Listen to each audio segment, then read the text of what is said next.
Hey, moms and dads, I want to talk to you real quick about the phrase, they'll grow out of it.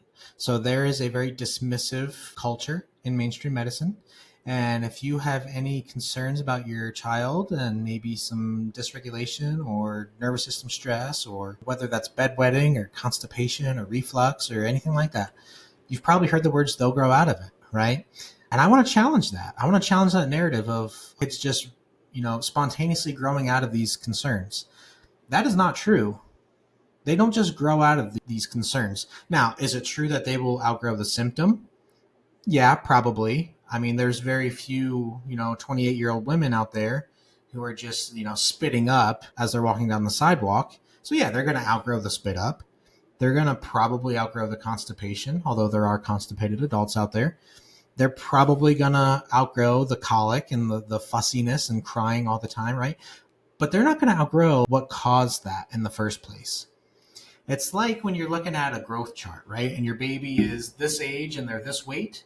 Well, eventually your baby is going to be a new age and they should be a new weight. And that growth chart you hope that they follow the same line when they're growing and developing. That kind of applies here too. When you are at a certain age or at a certain stage of development, your baby has certain symptoms that are common based on that level of development. When you're a baby, that might look like reflux, spitting up. It might look like they don't poop very often. It might look like a turned head. It might look like something else, sleep issues. But as they get older, yeah, that symptom might go away. But as they get older, that problem that caused the symptom will probably cause another symptom and another one and another one. And before you know it, you'll have a child who has, chronic colds or ear infections and starting to develop asthma, and they're wheezing all the time, and then they're bedwetting, and then they have ADHD and can't focus in school, and then they're depressed. This is a domino effect here.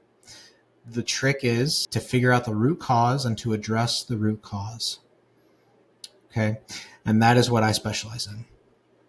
We can find the root cause. We can find where this stress lives in the nervous system, and we can come as close as you can come to fixing it.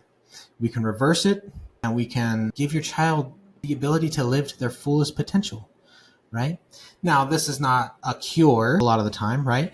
But there's a big difference between a 0 out of 10 and a 10 out of 10 pain scale. There's a big difference between a 0 out of 10 and a 10 out of 10 can't focus in school or is disruptive.